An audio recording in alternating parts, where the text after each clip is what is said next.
전체를 다 읽어야 되는데 앞부분만 일단은 먼저 말씀을 읽었습니다. 우리는 지난 몇 주간 하나님께서 얼마나 위대하신지에 대한 말씀을 계속 들었습니다. 하나님은 크고 위대하신데 거기에 비해 참 예상치 못한 그런 어려운 상황에 불안해하고 두려워하는 우리는 참 너무나도 작은 이 모습이 너무나 대조적인 것을 우리는 말씀을 통해 계속 들었습니다. 그간 말씀이 얼마나 위대한지, 하나님의 말씀의 위대함, 또 그 하나님의 이름의 그 위대함, 또 그분의 끝없는 자비의 그 위엄들 등등 주와 같은 분이 이 세상에 없음을 우리는 구약에 나오는 말씀들을 통해 들었습니다. 오늘 하나님의 그 위대하심에 대해서 마지막으로 함께 또 나누고 싶은 것은 하나님의 그 영광의 위대함입니다. 하나님의 영광이 우리 가운데 나타나게 되면, 하나님의 영광이 자기 백성 가운데 나타나게 되면 정말 우리 자기 하나님의 백성들에게 어떤 일이 일어나는가, 절망 중에도 소망이 생겨남을 우리는 에스겔 1장 말씀을 통해서 오늘 하나님의 영광의 그 위대함에 대해서 같이 말씀을 살펴보도록 하겠습니다. 오늘 말씀의 이 본문 배경, 이 에스겔, 성경을 잘 읽지 않는 분들은 에스겔서를 한 번도 안 읽어보신 분들도 있을 건데, 오늘 한번 전반적인 이런 내용들이 어떤 건지, 특히 1장을 중심으로 함께 좀 보겠습니다. 이 본문의 배경은 이스라엘 백성들이 바벨론이라는 나라에 포로로 잡혀온 지 5년째 되던 날, 하나님께서 에스겔에게 환상을 보여주신 사건이었습니다. 오늘 말씀 우리 1절에서 3절을 읽었는데 다시 한번 그 말씀을 한번 같이 제가 한번 보겠습니다. 한번 눈으로 한번 따라오십시오. 30째 해 넷째 달 초닷새에 내가 그발강가 사로잡힌 자 중에 있을 때에, 이 에스겔이 그발강가에서 사로잡힌 자, 포로로 사로잡힌 자 중에 있을 때에 하늘이 열리며 하나님의 모습이 내게 보이니 여호야긴 왕이 사로잡힌 지 5년 그달 초닷새라. 여호야긴 왕이 이제 남유다가 멸망을 하고 사로잡힌 지 5년째 되는 날이란 말입니다. 갈대아 땅, 바벨론의 갈대아 땅 그발 강가에서 여호와의 말씀이 부시의 아들 제사장 나 에스겔에게 특별히 임하고 여호와의 권능이 내 위에 있으니라. 이게 이제 오늘 본문의 배경입니다. 남유다 나라가, 하나님을 섬기는 남유다가 멸망을 했습니다. 그리고는 바벨론의 포로로 잡혀갔는데, 바벨론의 그 도시인 갈대아라는 그 성에 그발 강가, 강이 흐르고 있는데 이름이 그발 강입니다. 그곳에 운집해서 포로들이 살고 있었습니다. 아마 포로들을 그곳에 모아놓았던 거처였던 것 같습니다. 그때 백성들은 그 강가에서 살면서 이제 5년째, 포로 잡혀온 지 5년째쯤 되었습니다. 그 강가에 앉아서 그들이 이렇게 탄식하며 했던 말이 무엇이냐? 왜 우리가 이토록 비참한 신세가 되었는가? 우리는 하나님을 섬기는 자들이었는데 하나님께서 우리를 버리셨나? 왜 하나님께서 우리를 이렇게 포로로 잡혀가게 하셨는가? 왜 이토록 비참하게 되었는가? 하면서 슬피 울며 포로된 자신들의 처량한 신세를 한탄하고 있었습니다. 그리고 이 포로 생활이 70년 뒤에서야 끝이 난다라는 것을 이 예언들을 통해 듣기는 했지만 이제 고작 5년이 지났습니다. 앞으로 65년의 세월, 그 세월 동안 자신이 죽을 수도 있고 자기 자녀도 죽을 수도 있고 손자가 태어나서 겨우 그때쯤 되면 괜찮아질까? 이제 고작 5년이 지난 지금 이 비천한 삶에서 언제 벗어날지 절망 중에 이들은 참 막막히 살아가고 있는 그런 삶의 배경이었습니다. 그러던 어느 날에 5년째 됐던 날 에스겔에게 하늘이 열리는 그 환상을 보게 됩니다. 하늘이 열려버렸어요. 그리고 거기서 하나님의 모습이 보였다고 오늘 성경은 말씀을 합니다.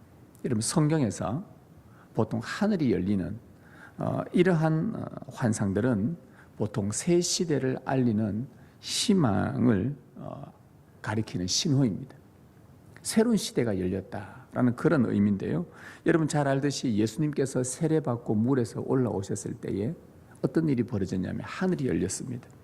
예수님이 세례받고 올라오셨을 때에 그리스도로 말미암아 이제 새 시대가 시작되었음을 알리는 신호탄이었습니다. 이처럼 에스겔이 사로잡힌 지 5년째 되던 백성들도 그 그발 강가에서 운집해서 살고 있을 때 한탄하며 살고 있을 그때에 에스겔의 눈에 하늘이 환하게 열려버렸습니다.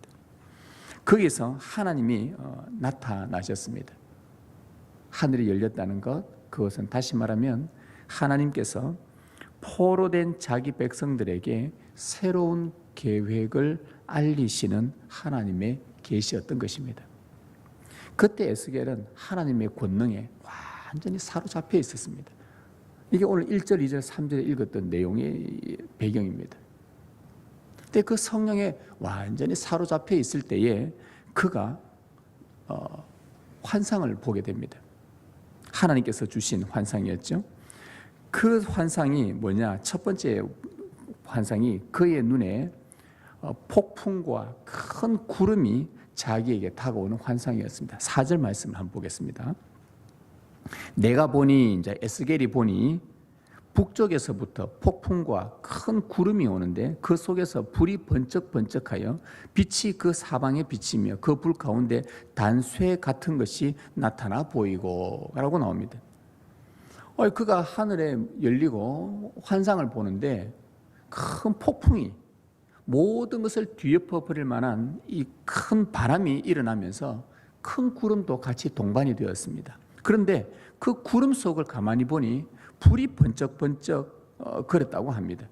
번쩍번쩍거리는 불이 있었고 그 다음에 그 불이 얼마나 번쩍거렸는지 그 광채가 구름을 비집고 온 사방으로 그 빛을 비추었다라고 그렇게 나옵니다. 큰 구름 속에 강렬한 불빛이 막 온 사방으로 비치는 것은 여러분 어디서 많이 본 듯한 그림입니다. 특히 이스라엘 백성들에게는 오랫동안 옛날부터 전해 들어왔던 아주 익숙한 그림이었습니다.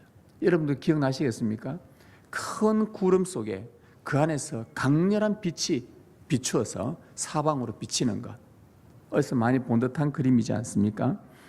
바로 출애굽한 이스라엘 백성들, 그들이 광야에서 지낼 때에 그들과 함께 있었던 구름 기둥과 불 기둥을 연상케 해줍니다. 여러분 구름 기둥, 불 기둥은 구름 기둥 하나, 불 기둥 하나 따로 있는 게 아니라 하나의 기둥입니다. 거대한 구름이 있는데 그 속에 불이 있는 것을 우리는 구름 기둥과 불 기둥으로 표현하는 것이지 실제적으로는 하나입니다. 그 광야가 낮에는 굉장히 더웠을 때인데 그때에 이 큰 구름 기둥이 자기 백성들을 광야에서 지켰습니다. 그리고 밤이 되면 굉장히 영하로 떨어지는 추운 날씨인데 그때에 구름 안에 있는 이 강렬한 불빛이 타올라서 사방을 비추며 그 추위를 견디도록 이스라엘 백성을 돌보았던 것이죠.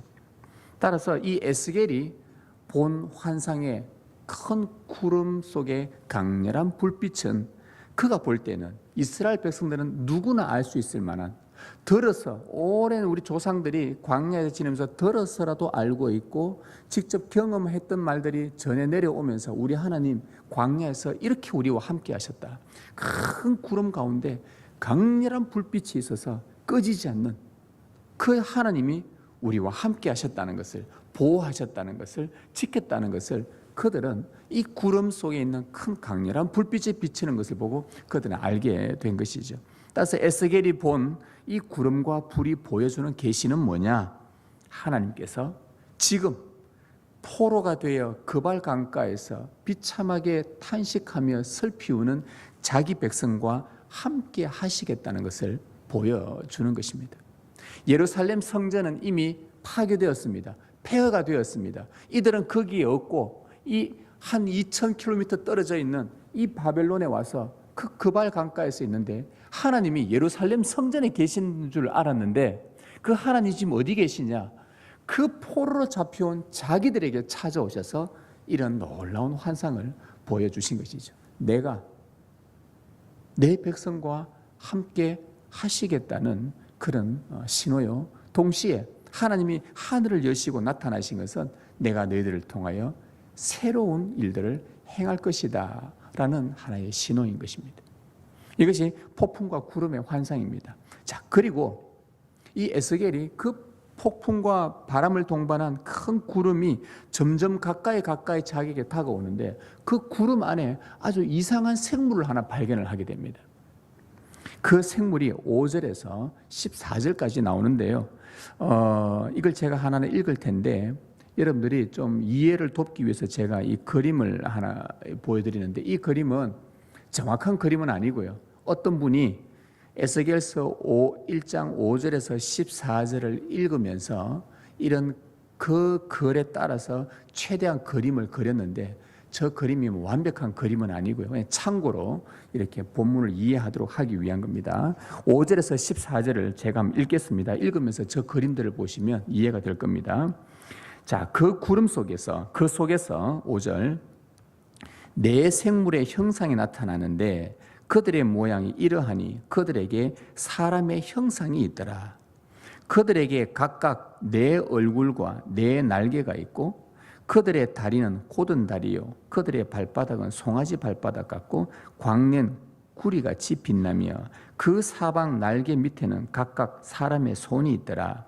그 네 생물의 얼굴과 날개가 이러하니 날개는 다 서로 연하였으며, 저기 보면 저 생물이 네 개가 있는데 한 생물당 얼굴이 네 개씩 또 달려 있습니다. 그런데 저 날개가 서로 연하여져 있다, 연결되어져 있다.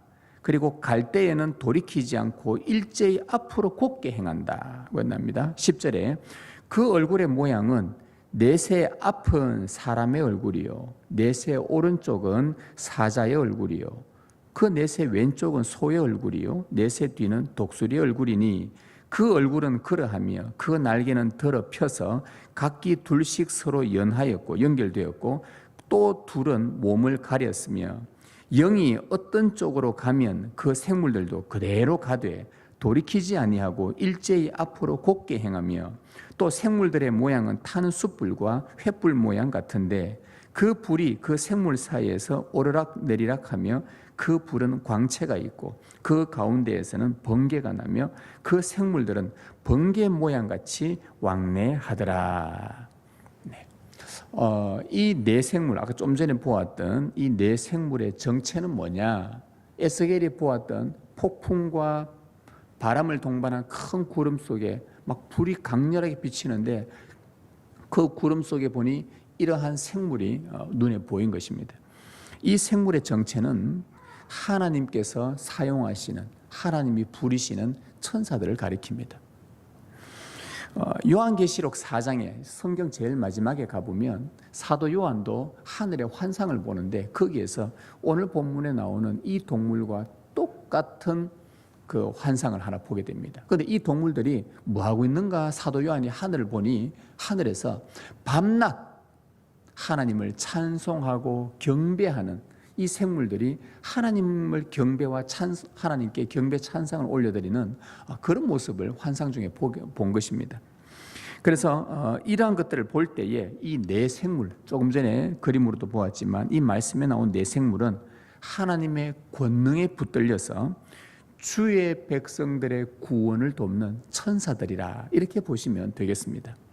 그런데 아까 좀 전에 본 것처럼 9절 말씀에 보면 이들의 날개는 서로 연결되어 있다고 나오죠. 서로 연하여져 있는데 그 의미가 뭐냐?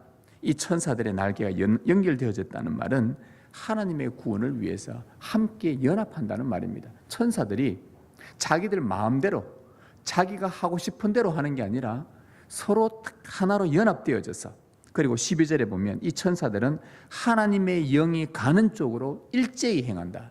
그러니까 하나님의 성령께서 말씀하시면 이 천사들은 일사불란하게 서로 하나가 되어서 하나님 영이 지시하는 쪽으로 그 방향으로 나아가고, 이 방향으로 지시하면 그 방향으로 나아가고, 일제히 하나님의 영에 의해서 하나님의 구원 계획을 위해 움직이는 천사들의 모습을 보게 됩니다. 근데 이 생물들의 얼굴 모양을 아까 보니까 사람의 4개의 형상이 있는데 앞으로는 사람의 얼굴이고 동쪽으로는 사자의 얼굴이고 왼쪽 서쪽으로는 소의 얼굴이고 뒤쪽으로는 독수리 얼굴이었다라고 표현합니다. 이 사람은 사람과 사자와 소와 독수리는 하나님의 창조 세계를 가리킵니다. 즉 인류를 대표하는 사람, 그리고 야생의 이 자연 세계를 대표하는 사자, 가축의 이 세계를 대표하는 소, 조류의 세계를 대표하는 독수리, 이게 동쪽, 서쪽, 남쪽, 북쪽으로 이 한 몸 안에 이렇게 4개의 머리의 형상을 가지고 있습니다.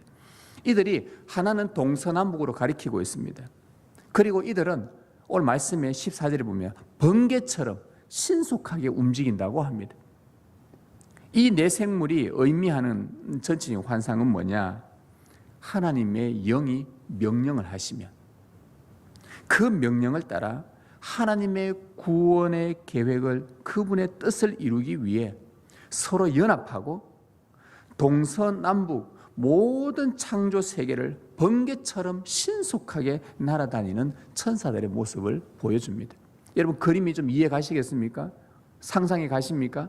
하나님의 성령이 명령하시니 그 4생물들이 온 사방으로 하나도 놓치지 않고 동서남북 사방으로 곳곳에 하나님이 명령하시면 그 명령을 따라 즉시 연합하여 한 방향으로, 하나님이 여기다 하면 저 방향으로 모든 천사들이 동원되어져서 거기 가고 또 저 방향으로 가고 하나도 놓치지 않고 동서남북 모든 사방들을 신속하게 번개처럼 날아다니는 천사들이 이 4생물의 환상입니다. 자, 그런데 에스겔이 구름 속에 이 4생물의 환상을 보는데 그 밑에 또 다른 무언가 하나 보입니다. 그게 뭐냐 하면은 각각 생물들 밑에 바퀴가 있는 것을 보게 됩니다. 바퀴가 있는 것을 보게 되는데 이게 15절에서 21절에 나오는 저 바퀴의 모습인데요. 한번 저 그림을 보면서 제가 한번 말씀을 또 한번 보도록 하겠습니다. 15절부터 봅니다. 내가 그 생물들을 보니 생물들 곁에 있는 땅 위에는 바퀴가 있는데 그 4 얼굴을 따라 하나씩 있고 그 바퀴의 모양과 그 구조는 황옥같이 보이는데 또 금 모양처럼 보이는데 그 넷은 똑같은 모양을 가지고 있으며 그들의 모양과 구조는 바퀴 안에 바퀴가 있는 것 같으며 그들이 갈 때에는 사방으로 향한 대로 돌이키지 않냐고 가며 그 둘레는 높고 무서우며 그 4 둘레로 돌아가면서 눈이 가득하며 그 생물들이 갈 때에 바퀴들도 그 곁에서 가고 생물들이 땅에서 들릴 때에 바퀴들도 들려서, 그러니까 생물들이 가면 바퀴도 따라간다 이 말입니다. 영이 어떤 쪽으로 가면 생물들도 영이 가려 하는 곳으로 가고 바퀴들도 그 곁에서 들리니 이는 생물의 영이 그 바퀴들 가운데 있음이니라.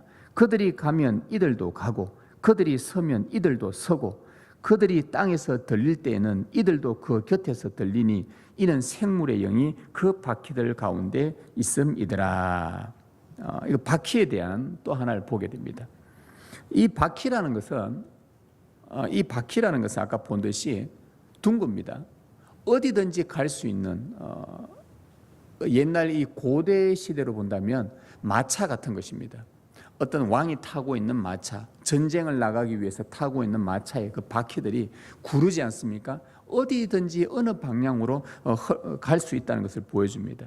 그런데 그 18절에 보면 바퀴의 특징이 하나 나오는데 그 아까 좀 전에 보았던 바퀴들 그 둘레로 돌아가면서 눈이 가득하다고 합니다. 아까 이렇게 둥근 바퀴가 있으면 바퀴들마다 곳곳에 눈이 막 수십 개, 수백 개 셀 수 없을 만큼 이 눈이 가득히 채워져 있다고 합니다. 이것이 가리키는 의미하는 것은 이 바퀴가 가는 곳마다 동서남북 어디든지 가는 곳마다 모든 것을 다 보고 있는, 모든 것을 다 알고 있는 하나님의 전지하시다는 것을 보여주는 겁니다. 하나님이 다 보고 있다. 하나님은 다 알고 계신다. 전 세상 어디를 다 가더라도 다 보고 계신다. 그래, 이 바퀴들은 생물과 똑같이 하나님의 성령이 명령을 하면 생물들이 일어나면 바퀴들도 같이 일어나고, 생물들이 하나님께서 명령해서 이 방향으로 가면 바퀴들도 같이 따라서 가고, 하나님의 영이 가는 곳으로만 따라갑니다.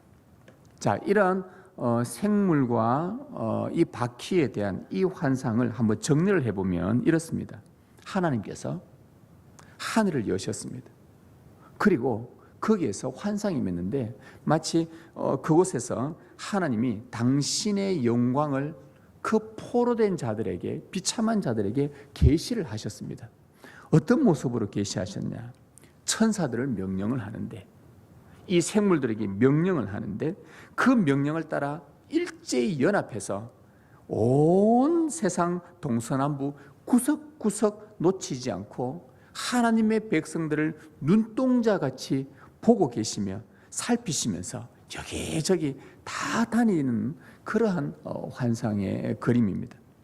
포로된 자들에게, 비참한 자들에게 자기들의 나라가 다 빼앗겨버리고 멸망을 해서 그러한 비참하게 된 그런 자들에게 이런 영광의 계시가 나타난 것은, 잃어버린 택한 백성을 하나님이 임재하셔서 내가 내 백성을 구원하시겠다는 그 하나님의 모습을 지금 이 환상을 통해 보여주고 있는 것입니다. 절망 중에 있는 자기 백성들, 포로된 지 5년째 기약도 없이, 기약이야 정해놓았지만 이들이 언제 이것이 될지 믿음이 없어서 하나님의 뜻이 어떻게 이루어질지 막막하게 그냥 살아가고 있는 그 포로된 자들에게 하나님께서 찾아오신 영광스러운 그 모습, 그건 하나님의 영광이 얼마나 위대한지 보여주는 것입니다. 그게 무슨 일을 행할 것인지, 어떤 일을 행할 것인지 하나님은 계속해서 그 에스겔에게 환상을 보여주십니다. 마지막에 보여준 환상이 22절에서 28절인데요. 이거는 궁창과 보좌의 환상입니다. 22절과 28절을 한번 제가 또 읽겠습니다. 그 생물의 머리 위에는, 자, 저기 화면에 그림을 보시면 아까 저기 네 생물이 있고 바퀴들이 각각 4개가 있는데, 그 생물의 머리 위에는 뭔가 아주 투명한 수정같이 맑은 수정 같은 궁창의 형상, 하늘의 형상이란 말입니다. 저 궁창의 형상이 있어 보기에 두려운데 그들의 머리 위에 펼쳐져 있고, 그 궁창 밑에 생물들의 날개가 서로 향하여 펴 있는데, 이 생물은 2날개로 몸을 가렸고 저 생물도 2날개로 몸을 가렸더라. 생물들이 갈 때에 내가 그 날개 소리를 들으니, 막 저렇게 여기저기로 날아다닐 때에 많은 물소리 같기도 하고 전능자의 음성과도 같으며 떠드는 소리, 곧 군대의 소리와도 같더니 그 생물이 설 때 그 날개를 내렸더라. 마치 저 생물들이 천군 천사의 그 날개 소리처럼 막 이렇게 군대의 소리처럼 들렸던 것입니다. 25절에 그 머리 위에 있는 궁창 위에서부터 음성이 나더라. 그 생물이 설 때에 날개를 내렸더라. 그 머리 위에 있는 궁창 위에 보좌의 형상이 있는데 그 모양이 남보석 같고, 그 보좌의 형상 위에 한 형상이 있어 사람의 모양 같더라.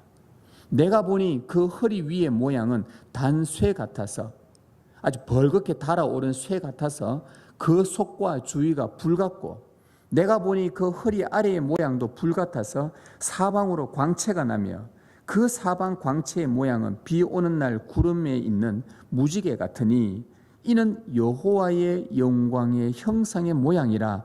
내가 보고 엎드려 말씀하시는 이의 음성을 들으니라. 마치 저 그림처럼 생물들 위에 맑은 궁창이 있고 그 위에 보좌가 하나 있는데 사람의 형상이 앉아있고 무지개 모양처럼 온 사방으로 강렬한 빛이 비치는 이 환상을 마지막으로 에스겔이 본 것입니다.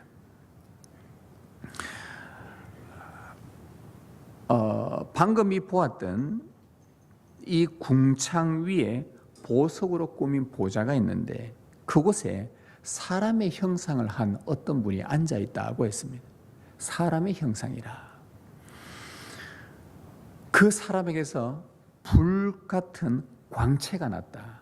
마치 아까 앞에서 설명했던 구름 기둥 안에 아주 강렬한 불빛이 비치는 것처럼 그 광채는 무지개 모양이었고, 그것은 오늘 성경은 누구를 이야기하냐, 여호와의 영광의 형상이라고 그렇게 기록을 해놓았습니다.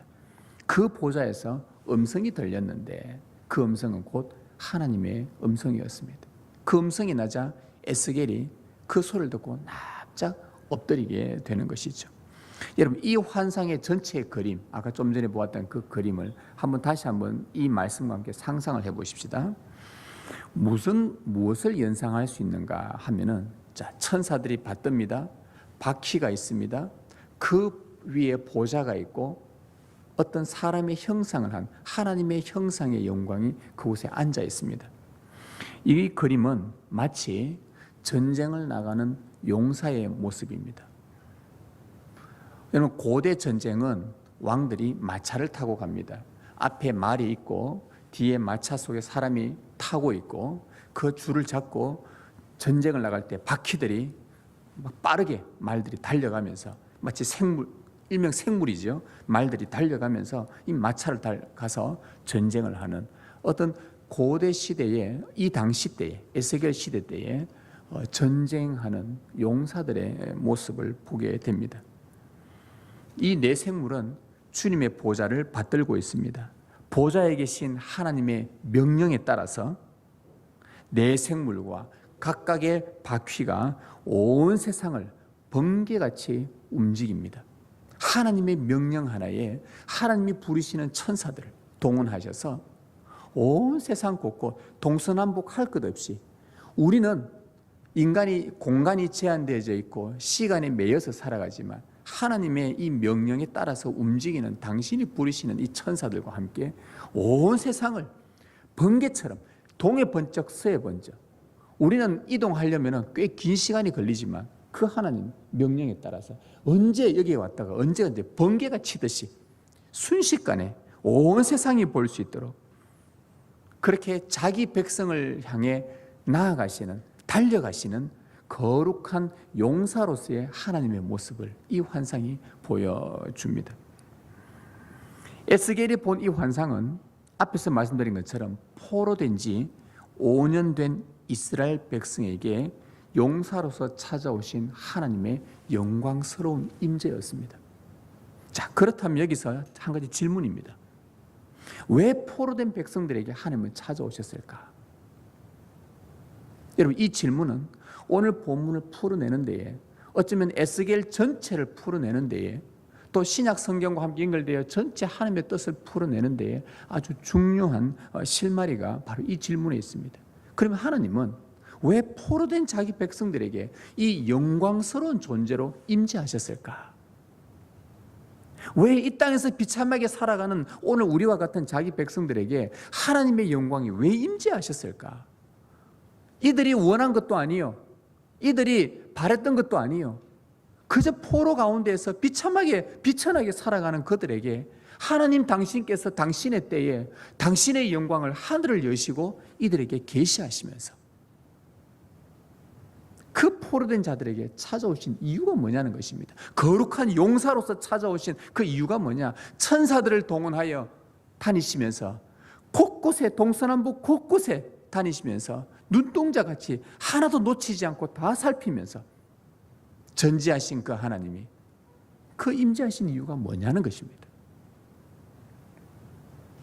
그것은 다음과 같은 말씀을 하시기 위함인데, 그 말씀이 그 다음 장 2장을 잠시만 보겠습니다. 2장 3절 4절을 우리 같이 한번 한 목소리로 읽어보겠습니다. 2장 3절 4절입니다. 같이 읽습니다. 시작. 내가 너를 이스라엘 자손 곧 패역한 백성 나를 배반하는 자에게 보내노라. 그들과 그 조상들이 내게 범죄하여 오늘까지 이르렀나니 이 자손은 얼굴이 뻔뻔하고 마음이 굳은 자니라. 내가 너를 그들에게 보내노니 너는 그들에게 이르기를 주 여호와의 말씀이 이러하시다 하라. 하나님께서 찾아오신 것은 이 말씀을 에스겔을 통해 내 백성들에게 알려주어라고 하기 위함이었습니다. 이 말씀을 요약하면 이겁니다. 지금 너희들이 왜 포로로 있는 줄 아느냐? 이들은 포로로 오기 전에, 예루살렘이 멸망하기 전에 하나님께서 선지자들을 통해 수없이 경고를 하셨습니다. 내 언약을 버리지 마라. 내 언약을 떠나지 마라. 나는 너희들과 함께 살고 싶다. 나는 너희들의 하나님이다. 나와 함께 살자. 수도 없이 경고를 하였으나 그때는 이들이 귀등으로 들었습니다. 그런데 이제 포로가 되고 나서 보니, 5년이 지나고 나서 보니 너무너무 비참한 자기들의 인생을 보니, 그때 하나님은 다시 한번 나타나셔서 똑같은 말을 반복하신 겁니다. 너희가 왜 지금 포로로 있는 줄 아느냐? 너희가 내 언약을 버렸기 때문이다. 이제는, 예전에 경고였는데 이제는 실제로 겪고 나서 보니 하나님께서 그때 말씀하시자 이제 가슴이, 억장이 무너져 내리는 거예요. 많은 선지자들이 너희들에게 하나님의 말씀을 얼마나 선포했느냐, 얼마나 많은 세월 동안 너희들을 오랫동안 기다리면서 인내하면서 하나님께로 돌아오라고 얼마나 말씀을 많이 선지자를 통해서 선포했느냐. 그러나 너희들은 목이 뻣뻣했고 마음이 굳어 패역했기 때문에 지금 너희가 이 포로가 되어서 비참한 신세가 된 것이다. 이걸 알려주신 거예요. 하나님의 영광이 임재하셔서. 성도의 비참함은 주님의 말씀을 버린 데서 시작이 됩니다. 여러분, 다시 한 말씀드립니다. 성도가 비참해지는 것은 하나님의 말씀을 버림으로 찾아오는 시작입니다. 근데 그런 백성에게 영광스러운 하나님께서 천사들을 동원하셔서 거룩한 용사로 그 백성에게 찾아오신 이유가 뭐냐는 겁니다. 이제 그렇다면 이것을 알려주기 위함인데, 그러나 궁극적인 목적은 두 가지입니다. 하나는 뭐냐? 자기 백성과, 용사로 찾아왔다는 말은 뭡니까? 싸우려고 오는 거 아니겠습니까? 용사는 싸우려고 오는 것입니다.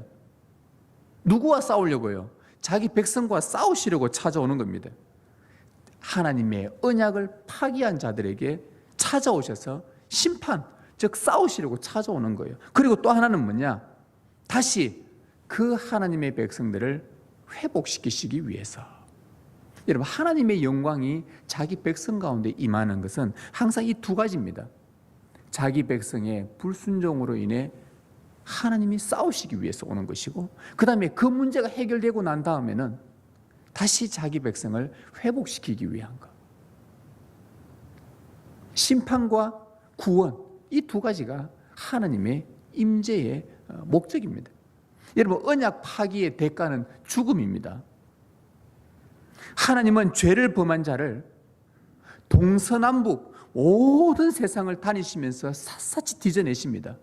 여러분들이 어디에 숨어 있든지, 여러분들이 하늘에 숨어 있든지, 심지어 시편 말씀은 지옥의 엄부에 숨어 있다 하더라도 하나님은 샅샅이 다 보고 계시고 다 찾아내십니다. 그리고는 심판하십니다. 죄를 범한 자들에게.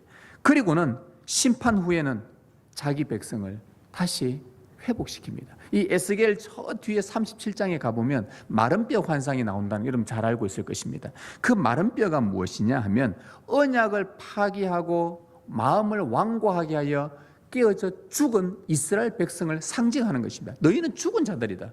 너희는 너희 죄로 죽은 자들이다. 언약을 파기하면 마른 뼈같이 너희는 죽은 자들이다. 더 이상 회복이 불가능한 이스라엘의 모습을 마른 뼈로 보여주셨는데, 그런데 그때 갑자기 하나님께서 명령을 하시자 하나님의 성령이 그들 가운데 임하게 됩니다. 그러면서 마른 뼈가 살아나는 환상을 보게 되죠. 죄로 죽었던 자들을 하나님께서 다시 살리시는 환상의 모습이었습니다. 따라서 하나님께서 이 포로된 자들에게 찾아오신 목적은 두 가지입니다. 하나는 심판이고 하나는 구원입니다.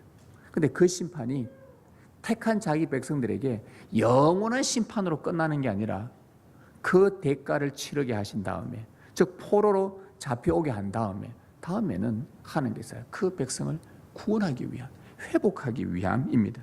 천사들이 받들고 있는 이 거룩한 전차를 타시고 동서남북 세상 곳곳에 두루다니며 눈동자같이 자기 백성을 하나하나 살피십니다. 그리고는 언약을 깨트린 그 마음이 완고한 자들에게 두려운 음성으로 심판을 선고하십니다. 동시에 회개의 영을 주셔서 구원으로 인도하는 놀라운 일도 하시는 분이 바로 우리 하나님이십니다. 포로된 자기 백성에게 회개와 구원을 주시려고 이 땅에 영광스러운 모습으로 임재하신 것입니다. 이게 하나님의 영광의 위대함입니다. 여러분, 이 예언의 환상은 우리가 잘 알고 있듯이 신약시대 예수 그리스도에게서 성취가 됩니다. 아까 좀 전에 우리는 마지막 그 말씀에서 보좌에 앉으신 영광스러운 형상은 사람의 모양을 하고 있었다고 했습니다. 여러분, 하나님은 영이십니다. 하나님은 영이셔서 어떤 모양이나 이런 형상을 만들어낼 수가 없습니다. 우리에게도 하나님을 어떤 형상화시켜서 예배하지 못하도록 하셨지요. 하나님은 영이셔서 모양이 없습니다. 그런데 에스겔이 본 환상의 그 보좌에 보니까 사람의 형상을 한 것이 있더라. 영광의 하나님은 죄에 포로된 자기 백성의 구원을 위해서 육신을 입으시고 사람의 모양으로 이 땅에 오셨는데 그분이 성자 하나님 곧 예수 그리스도이십니다. 보좌에 계신 아버지, 하나님 아버지의 품속에 계셨던 그 성자 하나님은 아버지의 영광과 동일한 그 광채를 입으시고 이 땅에 태어나셨습니다. 곧 아버지의 영광이 곧 아들의 영광이었습니다. 얼마나 대단했는지 그분이 탄생하셨을 때에 늘 하늘에서 하나님을 받들어 찬송하던 천사들이 이 땅에 내려와서 예수님이 탄생할 때에 이곳에 와서 예수 그리스도의 영광을 천사들이 노래를 했습니다. 하늘에서 아버지의 보좌 위에서 노래하는 것처럼 예수님에게도 똑같이 영광을 노래하였습니다. 예수님이 이 땅에 사시는 동안 천사들은 보좌에 계신 하나님을 받던 것처럼 예수님을 수종 들었습니다. 바로 예수 그리스도는 사람의 형상을 한 채로 보좌에 앉으셨던 바로 그 하나님이셨고 하나님 아버지의 영광 그 자체였습니다. 바로 그 영광이 하늘이 열리고 이 땅 가운데 당신이 계시하신 것입니다. 예수님이 이 땅에 오신 이유는 그 바벨론 제국의 포로된 자들에게 하늘이 열리고 찾아오신 하나님의 이유와 똑같은 것입니다. 참 재밌는 것은 오늘 본문의 배경이 바벨론 포로 갈대아라는 그 땅의 그발 강가입니다. 그곳에 있는 자기 백성에게 하나님은 영광으로 임재하셨습니다. 자기 백성의 심판과 회개 그리고 구원을 선포하신 곳이 어디였냐? 바로 그 그발 강가였어요. 구약의 이스라엘 백성들이 이 그발 강가에서 이런 하나님의 영광의 임재를 경험했습니다.